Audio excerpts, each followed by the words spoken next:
ਜਾਂ ਤੂੰ ਮੇਰੇ ਵੱਲ ਹੈ ਤਾਂ ਕਿਆ ਮੋਹ ਛੰਦਾ। ਤੁਧ ਸਭ ਕਿਛ ਮੈਨੂੰ ਸੌਂਪਿਆ, ਜਾਂ ਤੇਰਾ ਬੰਦਾ।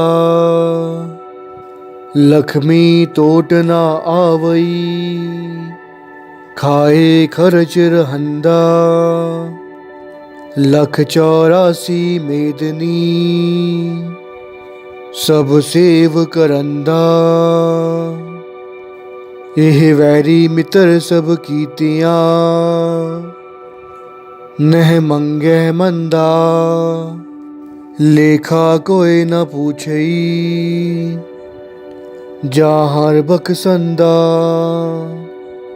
आनंद पया सुख पाया, मिल गुर गोविंदा। सबे काज सवारियै, जा तुध पावंदा। वाहिगुरु जी का खालसा, वाहिगुरु जी की फतेह। परमात्मा ने हजारों साल पहले सृष्टि की रचना की। पेड़ पौधे, नदी तालाब, समंदर इत्यादि की रचना हुई।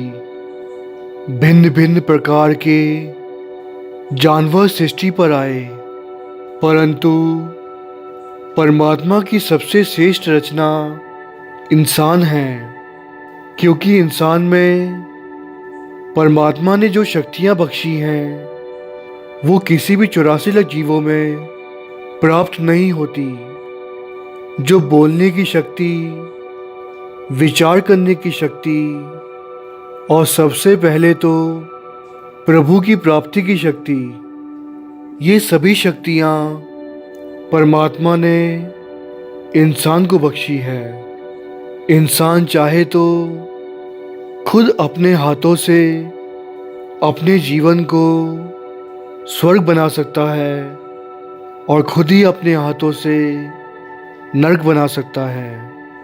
यदि इंसान अच्छे कर्म करे, प्रभु के साथ जुड़े, तो उसे दोबारा मनुष्य देह में आने का मौका मिलता है।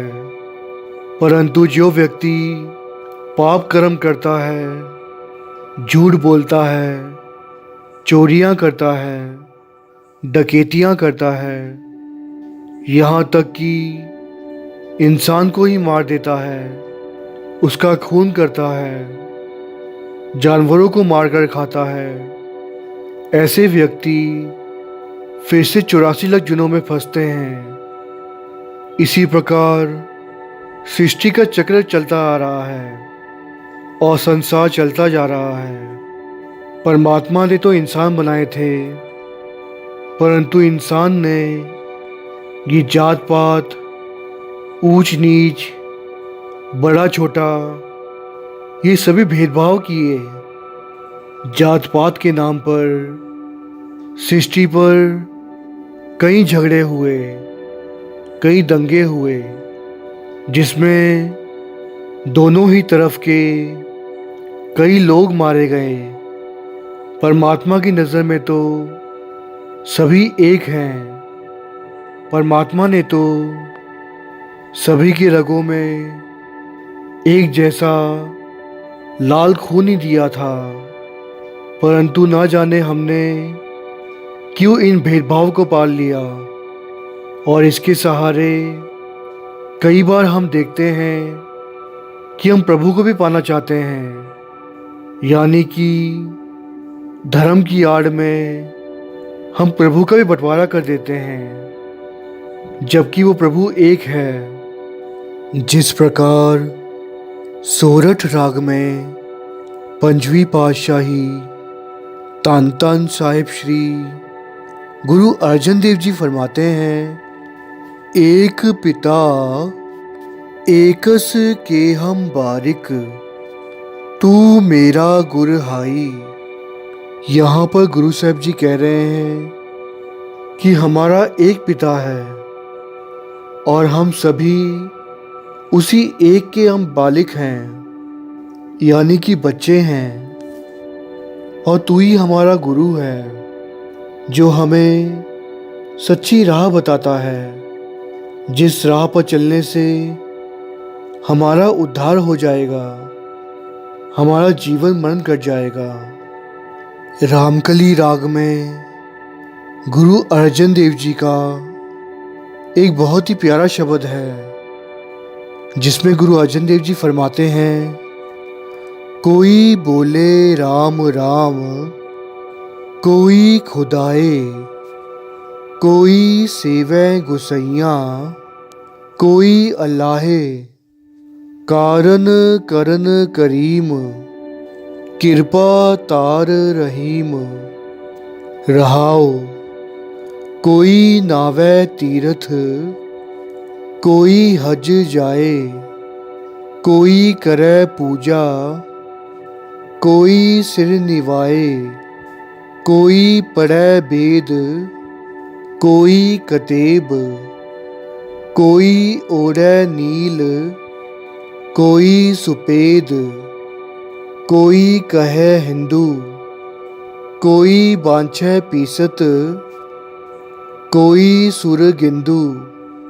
कहो नानक जिन हुक्म पछाता, प्रभु साहिब का तिन पेद जाता। गुरु अर्जन देव जी यहाँ पर कह रहे हैं कि कोई मनुष्य राम का नाम जप रहा है, तो कोई खुदा को याद कर रहा है, कोई गुसैया को सेव रहा है, कोई अल्लाह को। पर वो सभी तो एक ही है जो हम सभी पर कृपा कर रहा है। विश्राम देते हुए गुरु साहिब जी कहते हैं, कोई तीर्थों पर जाकर स्नान कर रहा है, तो कोई हज में जा रहा है, कोई पूजा कर रहा है, तो कोई अपना शीश निभा रहा है, कोई वेदों को पढ़ रहा है, तो कोई कतेबों को पढ़ रहा है। किसी को हम तुर्क कह देते हैं, तो किसी को हिंदू कहते हैं। सभी प्रभु की प्राप्ति करना चाहते हैं, परंतु प्रभु उन्हें ही मिलता है जो उसके हुक्म को मानते हैं। उन्हीं को प्रभु का भेद मालूम पड़ता है, वही तरते हैं। जो लोग जात पात से ऊपर एक इंसान को इंसान समझते हैं, भेदभाव नहीं करते, छोटा बड़ा नहीं समझते, हर किसी को उस परमात्मा का रूप जानकर समझते हैं, परमेश्वर और खुदा में अंतर नहीं करते, उन्हीं को प्रभु मिलते हैं। इसी भेदभाव को मिटाने के लिए पंचम पिता गुरु अर्जन देव जी ने जब गुरु ग्रंथ साहिब जी की रचना करनी थी, ताकि सिखों को आगे चलकर एक गुरु के लड़ लगा सकें, और पृथ्वीचंद जैसे लोग कच्ची वाणी का प्रचार कर रहे थे, और वो भी गुरु नानक देव जी की मोहर के साथ। गुरु अर्जन देव जी ने अपने से पहले हुए गुरुओं की वाणी को एकत्र किया और 15 भक्तों की वाणी को एकत्र किया, और इन वाणियों को जोड़कर उसमें अपनी वाणी भी जोड़ी और ग्रंथ साहिब जी का प्रकाश किया। आज हम गुरु ग्रंथ साहिब जी को माथा टेकते हैं, पर क्या हम ये सोचते हैं कि जिन भक्तों की वाणी को गुरु साहिब जी ने इतना सत्कार दिया, उनकी वाणियों को ग्रंथ साहिब जी में जोड़ा गया, उनमें से कई भगत मुस्लिम तो कई भगत हिंदू थे। गुरु साहिब जी ने तो मुस्लिम भक्तों को भी सत्कार दिया था, क्योंकि गुरु आप परमेश्वर का रूप हैं, और परमेश्वर की नज़र में कोई जात पात नहीं, कोई बड़ा छोटा नहीं, कोई भेदभाव नहीं। परमेश्वर तो प्रेम का भूखा है, पदार्थों का नहीं, वस्तुओं का नहीं। साच कहो सुन लेहो सबै, जिन प्रेम कियो तिन ही प्रभ पायो। परमात्मा हमारी वस्तुओं का भूखा नहीं है, उसे तो सिर्फ प्रेम चाहिए। और वो प्रेम किया था भगत बीखन ने। तभी तो गुरु अर्जन देव महाराज जी ने उनकी बानी को इतना सत्कार दिया और उनकी बानी को ग्रंथ साहिब में जोड़ लिया, जिसे आज हम माथा टेकते हैं। भगत बीखन नाम के संसार में दो भगत हुए हैं, एक हिंदू धर्म में और एक मुस्लिम धर्म में। परंतु जिन भगत बीखन की हम बात कर रहे हैं, जिनकी बानी गुरु ग्रंथ साहिब महाराज जी में जोड़ी गई थी गुरु अर्जन देव जी के द्वारा, वो थे भगत बीखन शाह। कुछ इतिहासकारों के अनुसार भगत बीखन जी का जन्म 1480 में हुआ, लखनऊ के इलाके में। संसार में भगत बीखन नाम के दो व्यक्ति हुए हैं। एक हुए हैं हिंदू घराने से और दूसरे मुस्लिम घराने से हुए हैं।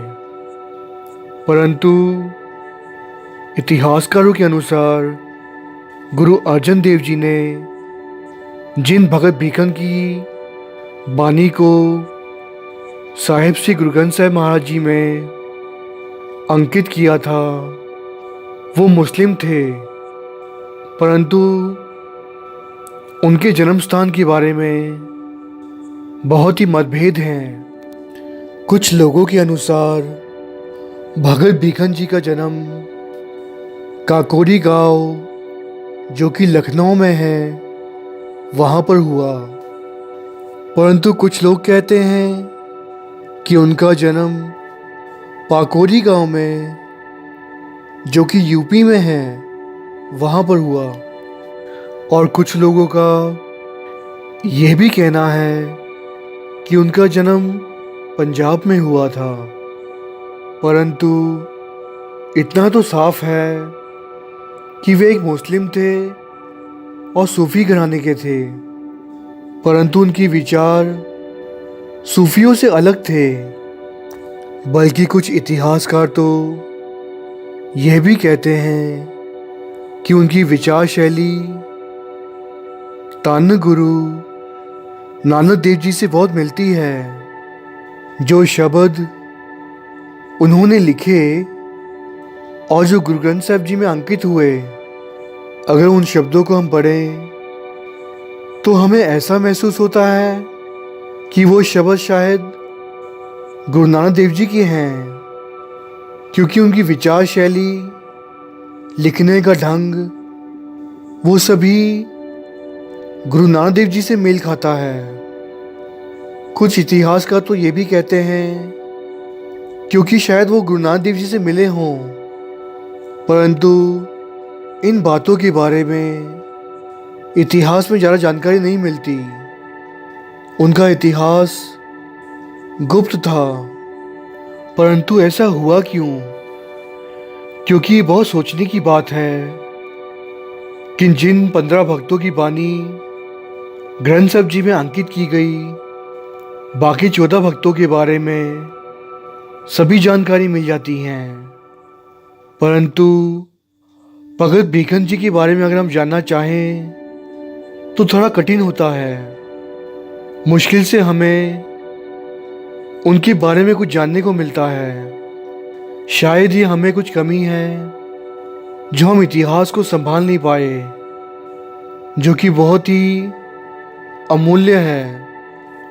परंतु जैसा कि हमें गुरु साहिब जी ने ये उपदेश दिया है कि हमें व्यक्ति के साथ नहीं जुड़ना, बल्कि बानी के साथ जुड़ना है।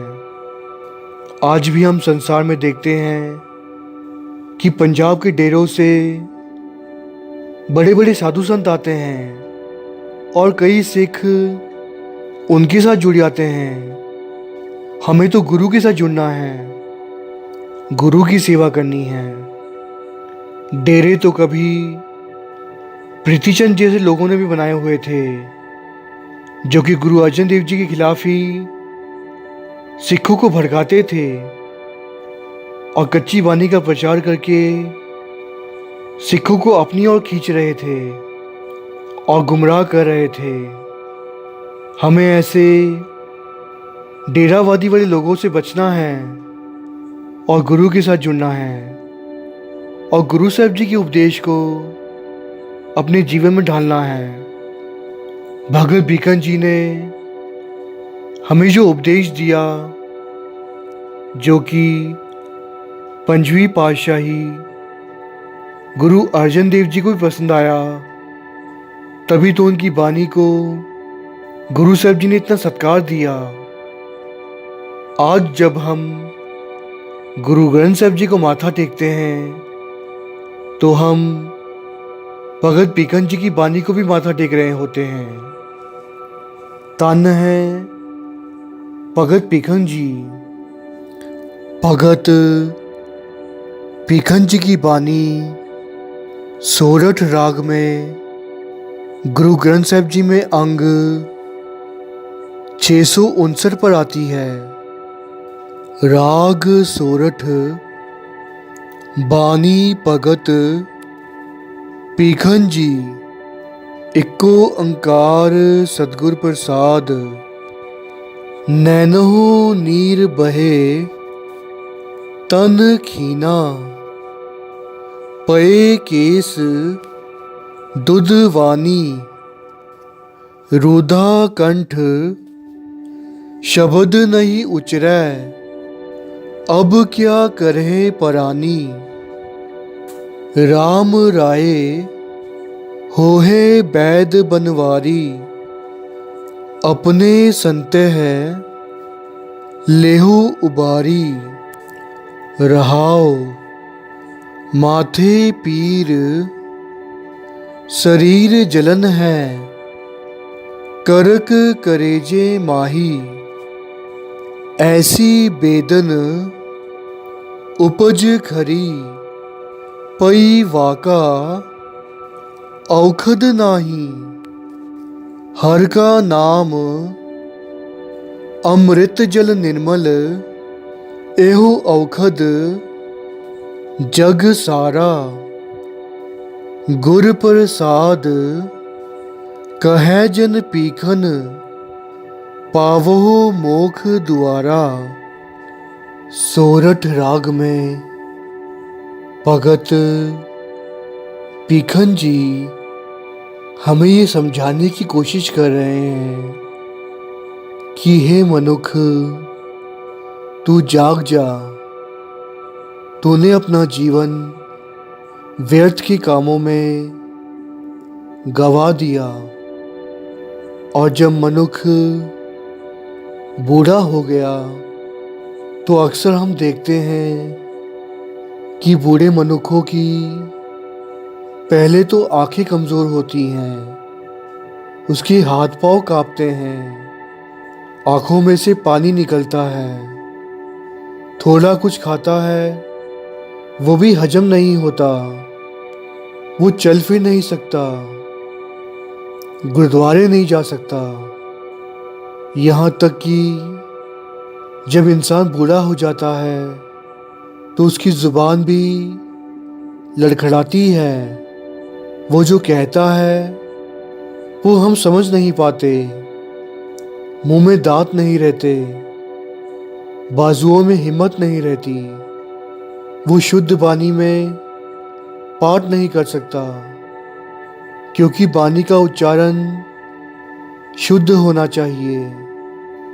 जब जुबान ही लड़खड़ाती हो तो सही शब्दों का उच्चारण कैसे होगा। भगत बीकन जी हम मनुष्यों को उपदेश देते हैं, कहते हैं कि हे मनुष्य, जब तू बूढ़ा हो जाएगा तो आंखों से देख नहीं पाएगा, चल फिर नहीं पाएगा, गुरुद्वारे नहीं जा सकेगा, सही ढंग से बैठकर नितनेम नहीं कर पाएगा, बानी का उच्चारण सही ढंग से नहीं कर पाएगा। परंतु फिर भी तू सोचता है कि अभी तो हमारे खेलने कूदने की उम्र है। जवान व्यक्ति सोचता है कि अभी तो हमारे कमाने की उम्र है, नाम हम बुढ़ापे में जप लेंगे। परंतु भगत भीखन जी कहते हैं, तू ये सोच रहा है कि नाम बुढ़ापे में जपेंगे, परंतु बुढ़ापे में तो हमें नाम जपने होगा ही नहीं। हमें इतनी क्षमता ही नहीं होगी कि हम गुरुद्वारे जा सकें या बैठकर पाठ कर सकें।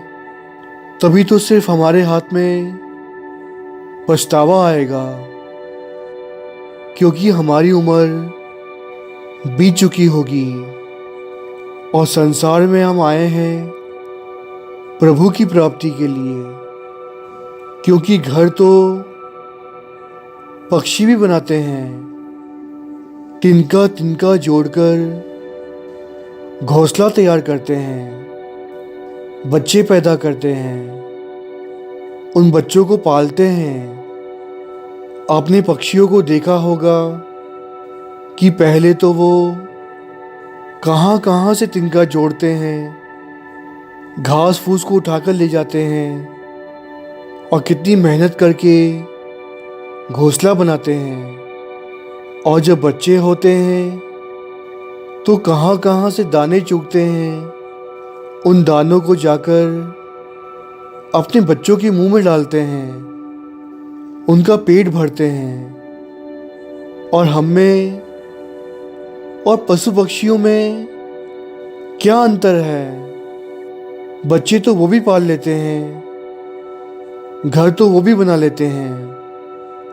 हम में और उनमें क्या फ़र्क है, ये हमें सोचना है। प्रभु ने हमें जुबान दी, ना कि इसलिए कि हम दिन रात कुछ भी बोलते चलें, झगड़े करते रहें या व्यर्थ की बातों में अपना दिन निकाल लें, और ना ही निंदा चुगली करें। हमें तो अपना जीवन सफला करना है।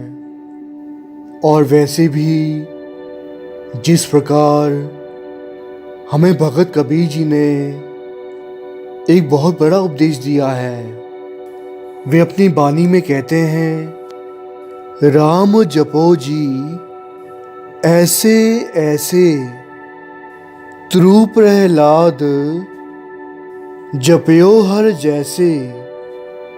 बहुत ही सोचने की बात है कि संसार में इतने सारे भगत हुए हैं, परंतु भगत कबीर जी ने इन्हीं दो भक्तों की बात क्यों की?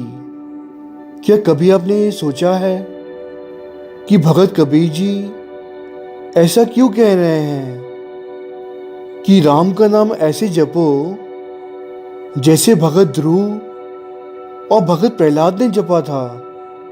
उसका सिर्फ एक ही कारण है, क्योंकि अगर आपने गौर किया होगा कि जिन दो भक्तों की बात यहाँ पर की गई है, वे दोनों ही छोटी आयु के थे, जिन्होंने बचपन में ही भक्ति की और प्रभु को प्राप्त कर लिया। इस वाणी के द्वारा भगत कबीर जी हमें उपदेश कर रहे हैं कि हे मनुख, तू बचपन से ही नाम जपना शुरू कर दे। क्योंकि संसार में हम देखते हैं कि कई बार ऐसा होता है कि मौत हमेशा बुढ़ापे में नहीं आती, कई बार बच्चों को आती है और कई बार तो जवानी में आती है। यदि हम बचपन में ही नाम जपेंगे तो पहली बात तो हम पर बुराई का असर नहीं होगा, हम बुरा संग नहीं करेंगे। क्योंकि जैसे ही बच्चा बड़ा होता है तभी उसे बुरा संग मिलता है। और जवानी में ये डर होता है कि हम कोई गलत काम न कर बैठें। और यदि मनुष्य बचपन से ही नाम जपेगा, प्रभु के साथ जुड़ेगा, तो प्रभु उस पर कृपा करेंगे, बुराई से और बुरे संग से हमें दूर रखेंगे, जिससे हम पाप कर्मों से दूर रह सकते हैं और सहज ही हमें प्रभु मिल जाएंगे। परंतु देखा जाता है कि मनुष्य बचपन खेल कूद के गवा देता है। ये आजकल देखा जाता है कि पढ़ाई का बहुत बोझ होता है और बाकी समय बच्चे का खेलकूद में ध्यान होता है। मैं ये नहीं कहता कि खेलकूद नहीं करना चाहिए या पढ़ाई नहीं करनी चाहिए। सभी कुछ ज़रूरी है समय के अनुसार, परंतु प्रभु के साथ भी जुड़ना जरूरी है, तभी हमारा भला हो पाएगा। और जवानी में हम देखते हैं कि मनुष्य बुरे संग में पड़ जाता है, अपना जीवन व्यर्थ गवा बैठता है, मौज मस्ती में उसका मन लगा रहता है। वो शादी करता है, बच्चे पालता है और ज़िंदगी भर ये सोचता रहता है कि अभी मेरी उम्र ही क्या हुई है, नाम हम बुढ़ापे में जप लेंगे। मैं ये नहीं कहता कि काम काज मत करो, शादी मत करो, बच्चे पैदा मत करो, सभी कुछ करो, परंतु प्रभु के साथ जुड़कर हम जो कुछ भी करें, नित्यनेम को ना छोड़ें, अमृत वेला संभालें, सिमरन के साथ जुड़ें, कथा कीर्तन के साथ जुड़ें और अपना समय सफला करें। भगत पीखन जी अपनी बानी में उन मनुष्यों की बात कर रहे हैं जो अपना सारा जीवन व्यर्थ गवा देते हैं और जब बुढ़ापा आता है तो उनसे कुछ नहीं हो पाता। जरा सोचिए, जिस मनुष्य ने सारा जीवन नाम जपा ही नहीं, तो आप क्या समझते हैं कि बुढ़ापे में जाकर क्या वो व्यक्ति पाठ पूजा करेगा, सेवा बंदगी करेगा? क्या उसके विचार बदलेंगे? ये बहुत सोचने की बात है कि यदि किसी व्यक्ति ने अपने पूरे जीवन काल में अपनी पूरी जवानी गलत काम करते हुए गुजारी, तो क्या बुढ़ापे में उसकी सोच अच्छी हो सकती है? जिस व्यक्ति ने जवानी में बहुत झूठ बोले, बुढ़ापे में भी वो झूठ ही बोलता है, कभी उसके मुख से सच नहीं निकलता। जिस व्यक्ति की नज़रें खराब हों, वो दूसरी स्त्रियों को गलत नज़रों से देखता हो, तो क्या आप समझते हैं बुढ़ापे में जाकर उसकी नज़रें ठीक हो जाएंगी? ऐसे कई व्यक्ति आज संसार में विचर रहे हैं।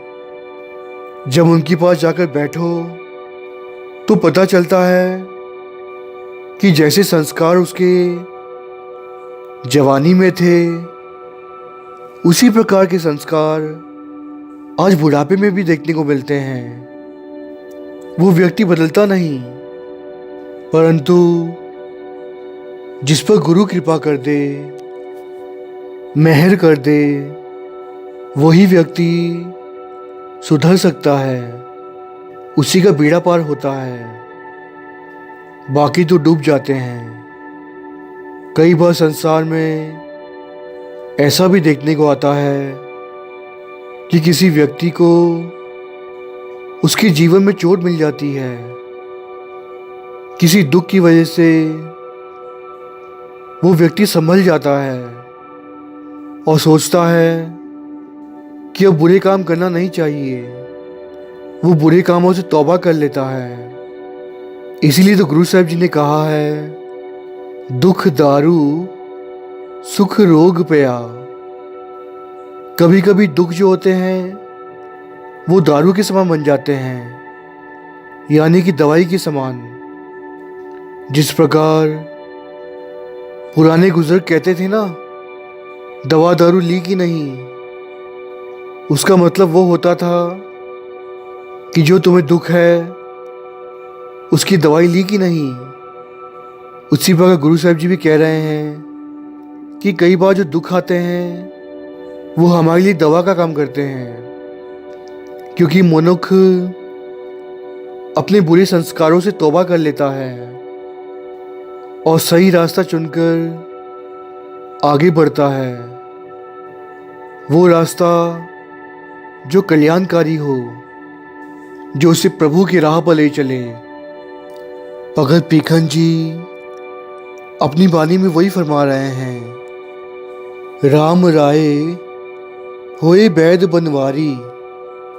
वो प्रभु आप वैद बन जाता है और हमारे दुखों का निवारण करता है। अपने संते ले उबारी, वो अपने बच्चों को, अपने भक्तों को उबार लेता है, यानी कि उनकी पैज रखता है। विश्राम देते हुए भगत पीखन जी आगे कह रहे हैं कि बुढ़ापे में इंसान का सर दुखता है, माथे में दर्द होता है, वो जलता है और कलेजे में भी दर्द होता है, यहाँ तक कि पूरा बदन दर्द करता है। ऐसे ऐसे दर्द होते हैं जो व्यक्ति सह नहीं पाता, परंतु प्रभु का जो नाम है वो अमृत के समान है, जो हमारे दर्द को मिटा देता है।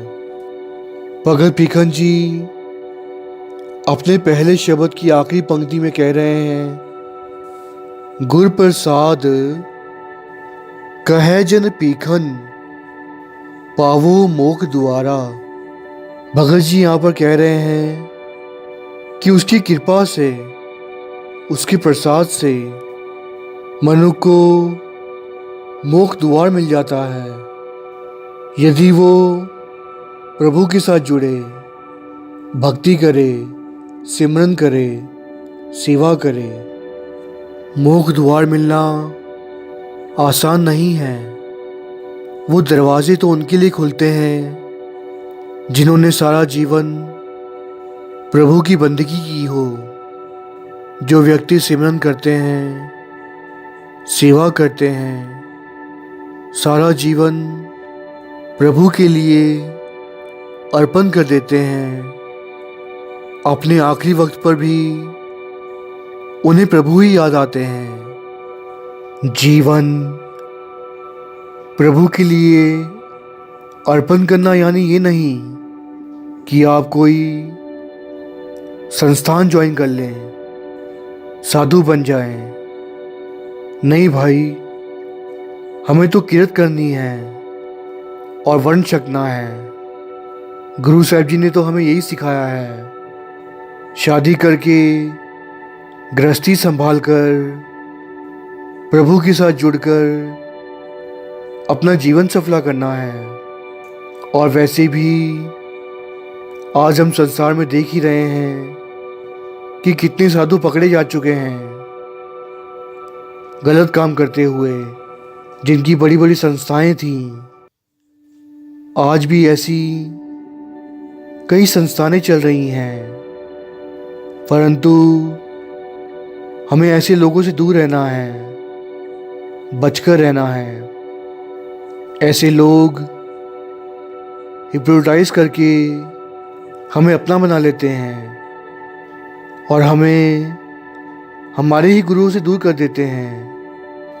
हमें ऐसे लोगों से बचकर प्रभु के साथ जुड़ना है, सच्चे गुरु को मानना है, गुरु नानक देव जी के उपदेश के साथ चलना है। इसी में हमारी भलाई है। और जब व्यक्ति अपना सारा जीवन वाहिगुरु का सिमरन करेगा, प्रभु के साथ जुड़ेगा, तो अंत काल में उसे प्रभु ही याद आएंगे और उसी से उसका उद्धार होगा। परंतु जो व्यक्ति सारा जीवन माया के पीछे दौड़ता है, उसके लिए तो भगत त्रिलोचन जी ने बहुत ही प्यारा शब्द लिखा है। अंत काल जो लक्ष्मी सिमरै, ऐसी चिंता में जे मरै, सर्प जौन वलवल अवतरै, अरी बाई गोविंद नाम मत बिसरै।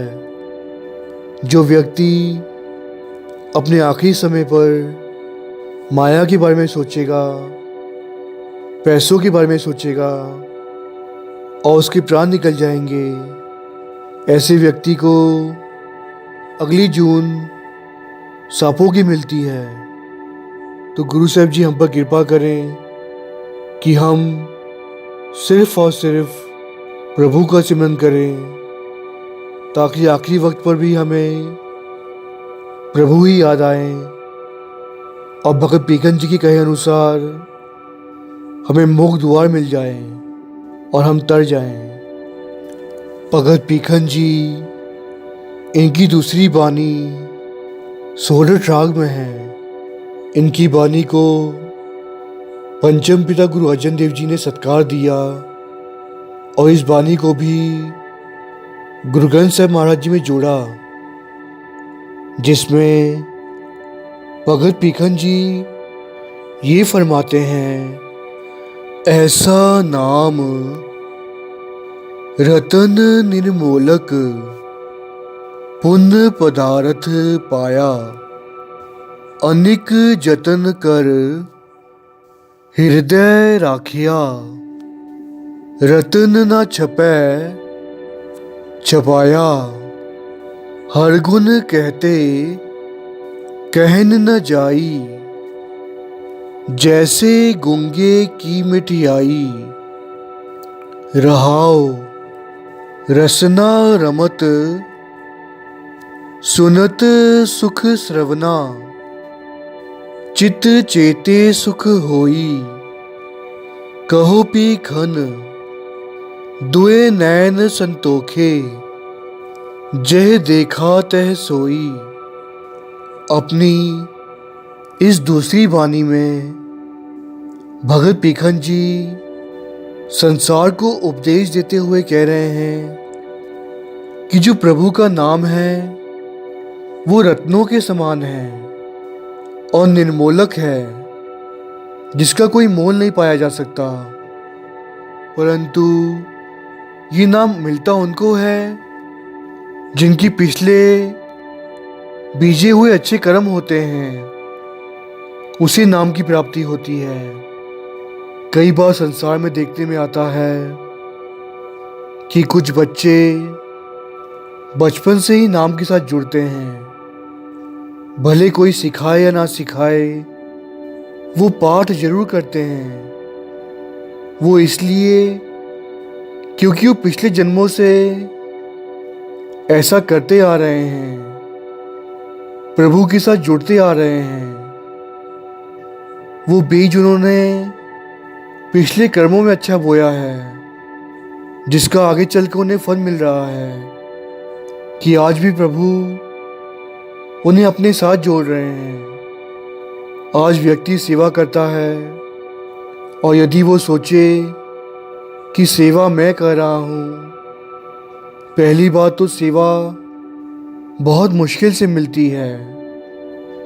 ना जाने हमने कौन से कर्मों का अच्छा बीज बोया होगा और ना जाने कौन से जन्म में बोया होगा, उसका फल स्वरूप आज हमें सेवा के तौर पर मिलता है। जो प्रभु हमें निमित्त बनाते हैं अपनी सेवा के, जिस परमेश्वर ने सारी सृष्टि बनाई, करोड़ों लोग बनाए, परंतु ये सेवा के लिए वो किसी और को भी चुन सकते थे, परंतु हमें चुना। ये हमारा सौभाग्य है। इसमें हमें अहंकार नहीं करना, बल्कि शुक्राना करना है कि हे सच्चे पातशाह, तेरा शुक्र है जो तूने हमें सेवा बख्शी।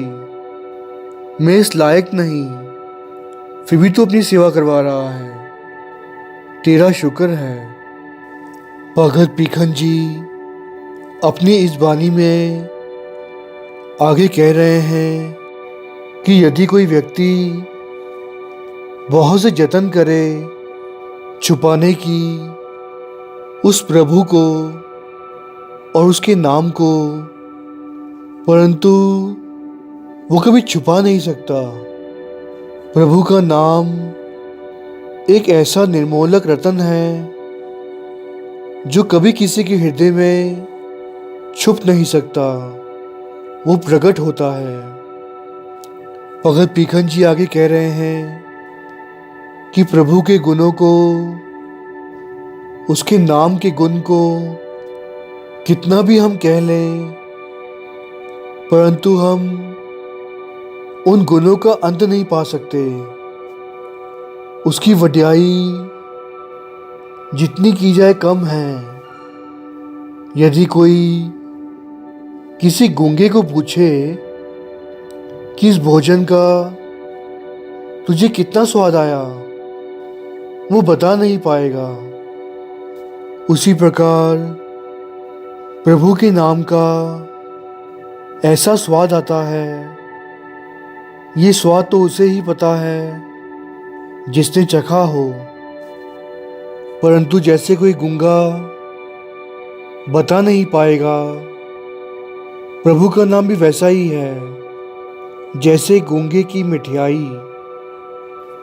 विश्राम देते हुए भगत पीखन जी आगे कहते हैं कि जो व्यक्ति अपनी रचना से प्रभु का नाम उच्चारेगा, अपने कानों से जो व्यक्ति प्रभु के कीर्तन को सुनेगा, प्रभु के बोल सुनेगा और अपने मन से प्रभु को याद करेगा, उसे जीवन में शांति मिलेगी और आराम मिलेगा। भगत पीखन जी ने हमें ये बहुत ही सरल सा राह बताया है जीवन में शांति लाने का, सुख लाने का। वे हमें समझाते हुए कह रहे हैं कि उसके नाम को तू जप, क्योंकि प्रभु ने तुझे ये जुबान दी ही इसलिए है, जपने के लिए। परंतु आज व्यक्ति व्यर्थ के बोल बोलकर अपने जीवन को नष्ट कर देता है, और यहाँ तक कि कई बार देखने में आता है कि व्यक्ति अपने बोल के कारण ही सब कुछ गवा बैठता है। कुछ व्यक्ति इतने कटु वचन कहते हैं, इतने बुरे बोल बोलते हैं कि वो किसी को नहीं भाते। उनके साथ संबंधी, उनकी रिश्तेदार, यहाँ तक कि उनके अपने भी उनके बोल के कारण उनका साथ छोड़ देते हैं। तो भगत पीखन जी हमें यही कहते हैं कि अपनी रचना से प्रभु का नाम जप, और जपते जपते होगा क्या, पहले तो हमारी रचना शुद्ध हो जाएगी, हमारा मन साफ हो जाएगा और सहज ही हमें प्रभु की प्राप्ति हो जाएगी। और अपने कानों से भगत पीखन जी कहते हैं कि हमें कभी भी किसी की निंदा नहीं सुननी, बुराई नहीं सुननी, ना तो निंदा करनी है ना ही सुननी है। ना तो किसी की बुराई करनी है ना सुननी है, परंतु सुनना क्या है, प्रभु की कथा, प्रभु का कीर्तन, गुरुओं के वचन। और भगत पीखन जी कहते हैं कि मन में प्रभु को रखना है, ना कि काम को, लोभ को, मोह को और ना ही अहंकार को रखना है, क्योंकि जहाँ पर ये सभी चीज़ें होंगी वहाँ प्रभु नहीं बसते। और जो अपने मन में प्रभु को बसा लेते हैं उनके जीवन में सुख आता है, शांति आती है, समृद्धि आती है। जिस प्रकार हम संसार में भी देखते हैं कि कुछ लोग बहुत ही सुख से अपना जीवन व्यतीत करते हैं, क्योंकि वो इस मायावी संसार में रहते हुए भी प्रभु के साथ जुड़ते हैं और प्रभु के चरणों का आनंद लेते हैं, उसी में सुख मानते हैं। अपनी आखिरी पंक्ति में भगत बिखन जी कह रहे हैं कि मेरे दोनों नैन संतोष में हैं, अब कोई इच्छा नहीं है कुछ देखने की। मैं जहाँ भी देखता हूँ मुझे वो पिता परमेश्वर दिखाई पड़ते हैं। मैं हर पल उसके दर्शन करता हूँ। काश हमारी भी नज़रें भगत बिखन जी की तरह हो जाएं। हम भी जहाँ देखें हमें प्रभु ही दिखें। जिस प्रकार भाई कन्हैया जी भी जहाँ देखते थे उन्हें 10वीं पातशाही धन धन साहिब श्री गुरु गोबिंद सिंह महाराज जी दिखाई पड़ते थे।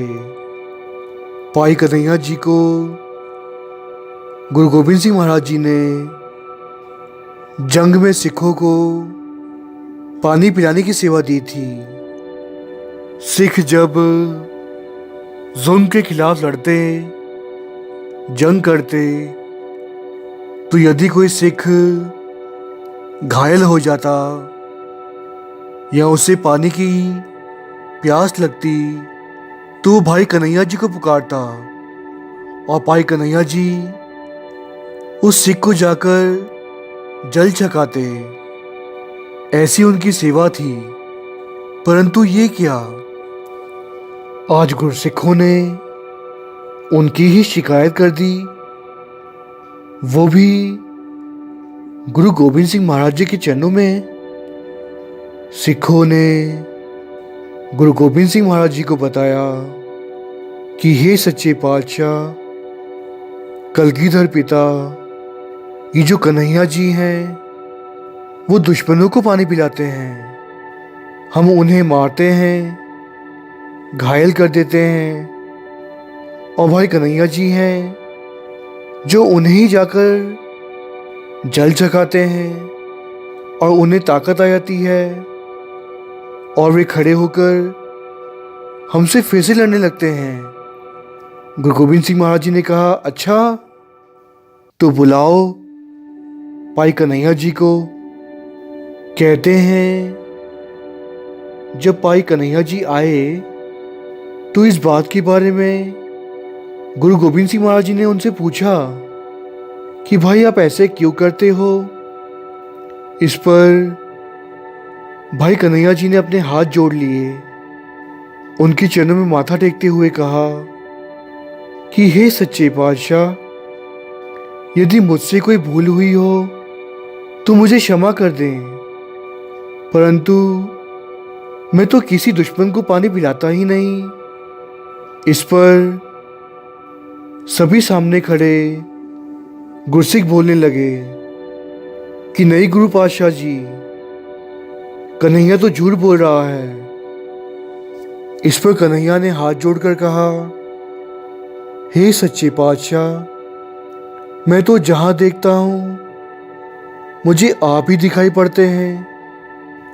आप ही मुझे बुलाकर कहते हैं पानी पानी, और मैं आपको पानी पिला देता हूँ। थोड़ा आगे चल कर जाता हूँ तो फिर भी आप ही दिखाई पड़ते हैं और आप ही तो मुझे कहते हैं पानी पिला दो, तो मैं आपको पानी पिला देता हूँ। मैंने कभी किसी दुश्मन को पानी नहीं पिलाया, मैं तो सिर्फ और सिर्फ गुरु गोविंद सिंह महाराज जी को पानी पिलाता हूँ और किसी को नहीं। ये सब सुनकर गुरु गोविंद सिंह महाराज जी ने भाई कन्हैया जी को अपने गले से लगा लिया और कहा, ये लो मलहम और पट्टी, आज के बाद जब तुम पानी पिलाओ तो ये मलहम पट्टी भी कर देना। तान्हे हैं भाई कन्हैया जी, जिन्हें हर जगह गुरु गोविंद सिंह महाराज जी दिखते थे। भगत पीखन जी भी अपनी बानी की अंतिम पंक्ति में यही कह रहे हैं कि मेरे नैनों को अब संतोष मिल गया है और मुझे हर जगह से प्रभु ही दिखाई पड़ते हैं। यहाँ पर भगत पीखन जी ने संतोष लफ्ज़ का इस्तेमाल किया है, जिसके बारे में चर्चा करनी बहुत ज़रूरी है। ये संतोष ही तो है जो हमारी ज़िंदगी में कभी आता ही नहीं है।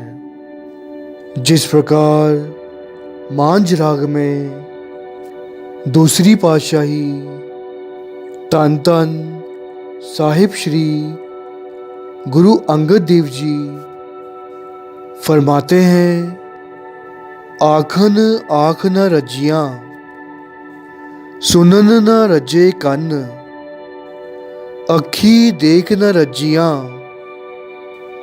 गुण गाहक एक वन, पुखिया पुख न उतरै गली पुख न जाए, नानक पुखा ता रजै जा गुण कहे गुनी समाए। गुरु अंगद देव जी भी कह रहे हैं कि हम बोल बोल कर थकते नहीं, सुन सुन कर हमें संतोष नहीं मिलता। अखी देख न रजियां, हम देख देख कर थके नहीं, हमारे अंदर की भूख नहीं गई।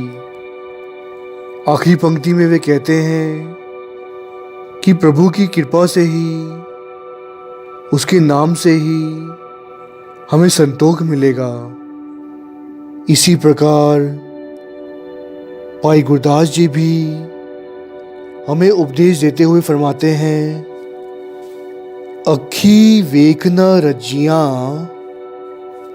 बहु रंग तमासे, उस्तत निंदा कन सुन रोवन ते हासे, सादी जीव न रजियां कर भोग बिलासे, नक न रजा वास लै दुर्गंध सुवासे, रज न कोई जीविया कूड़े परवासे, पीर मुरीदा पिरहड़ी सच्ची रहरासे। गुरदास जी भी इसी बात को स्पष्ट करते हुए कह रहे हैं, अखी वेख न रजियां, ये जो हमारी आंखें हैं कभी रजती ही नहीं। जितना भी हम देख लें, दुनिया भर के तमाशे देख लें, प्रकृति को देख लें, वस्तुओं को देख लें, दुनिया को देख लें, परंतु ये रजती ही नहीं, इसकी कभी प्यास ही नहीं बुझती। उसी प्रकार हमारे कान भी हैं, जितनी मर्जी निंदा सुना लो इसे, ये निंदा सुनने की आदी हो गए हैं, बुरा ही सुनना चाहते हैं। कई प्रकार के भोजन खा लो, परंतु हमारी जीभ कभी रचती ही नहीं। हमें हमेशा और स्वाद चाहिए होता है, हर चीज का स्वाद हम चखना चाहते हैं। हमारी तो नाक भी कभी रचती नहीं, भले कितने भी हम सुगंध को सूंघ लें, और चाहती है गुरदास जी कहते हैं कि इस सृष्टि पर कोई भी रजा नहीं, सबको कूड़ पसंद है, परंतु जो प्रभु के प्रेमी होते हैं, प्रभु को प्रेम करते हैं, वो फिर ऐसे रसों में नहीं जाते। उन्हें तो सिर्फ प्रभु का नाम अच्छा लगता है, वे प्रभु के साथ जुड़ते हैं। भगत पीखन जी भी वही कह रहे हैं कि मुझे संतोष मिल गया है, मेरी आंखों को अब कुछ भी नहीं देखना प्रभु के अलावा, और मैं सिर्फ और सिर्फ प्रभु की दीदार करता हूँ, उसके दर्शन करता हूँ। प्रभु हम पर भी कृपा करें कि हमें भी संतोष मिल जाए, हम भी आंखों से उसके दर्शन कर सकें, जीभ से उसका नाम पुकार सकें, जप सकें, और कानों से प्रभु की कथा कीर्तन सुन सकें, पैरों से उसके दर पर चलकर जाएं, माथा टेकें और अपना सब कुछ उसके चरणों में न्यौछावर कर दें। हमारे जीवन में भी संतोष आ जाए, हम भी प्रभु को पालें, जिस प्रकार भगत पीखन जी ने पा लिया था। कथा करते हुए आप जी की दास से कई प्रकार की पुल्ला हो गई हैं। साथ संगत बख्शन योग हो, पुल्ला गलतियां बख्शो और असीस बख्शो कि दास आपकी इसी प्रकार सेवा करता रहे और भवसागर से पार लंघ जाए। मुझे कभी 84 लाख जूने ना भोगनी पड़े, मेरा आवागमन मिट जाए। ऐसी साथ संगत असीस बख्शना, विच संगत हर प्रभ वसे जियो। साथ संगत में ही प्रभु बसते हैं, फतेह का जवाब फतेह में दें।